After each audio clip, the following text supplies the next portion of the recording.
Hi friends, கத்திரிக்காய் வச்சு ஒரு சூப்பரான டிஷ் பண்ணலாம். எண்ணெய் ஊற்றிட்டு கத்திரிக்காய் முழுசாக கோடு போட்டு அரிஞ்சு வச்சுக்கலாம்.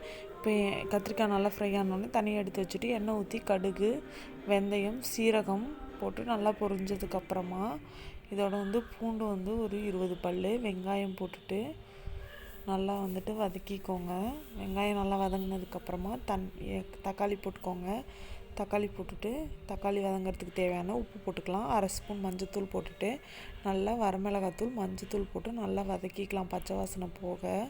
இப்போ நம்ம எண்ணெயில் வதக்கி வச்சுருக்க கத்திரிக்காயை போட்டுக்கலாம். போட்டுட்டு புளி ஒரு சின்ன எலுமிச்சம்பழம் அளவுக்கு கரைச்சி ஊற்றிக்கலாம். ஊற்றிட்டு இப்போ நல்லா இது கொதிக்கட்டும். இப்போ ஒரு பாத்திரத்தில் எண்ணெய் ஊற்றிட்டு 1/2 ஸ்பூன் சீரகம், தனியா 1 ஸ்பூன், மிளகு, தேங்காய் ஒரு 10 கீறிட்டு இதை வதக்கிட்டு இதை மிக்சியில் போட்டு நல்லா அரைச்சிட்டு இப்போ நம்ம குழம்பு கூட்டி வச்சுருக்கோம்ல அதில் ஊற்றிக்கலாம். சூப்பரான கத்திரிக்காய் குழம்பு ரெடி. கண்டிப்பாக ட்ரை பண்ணி பாருங்கள். Bye friends.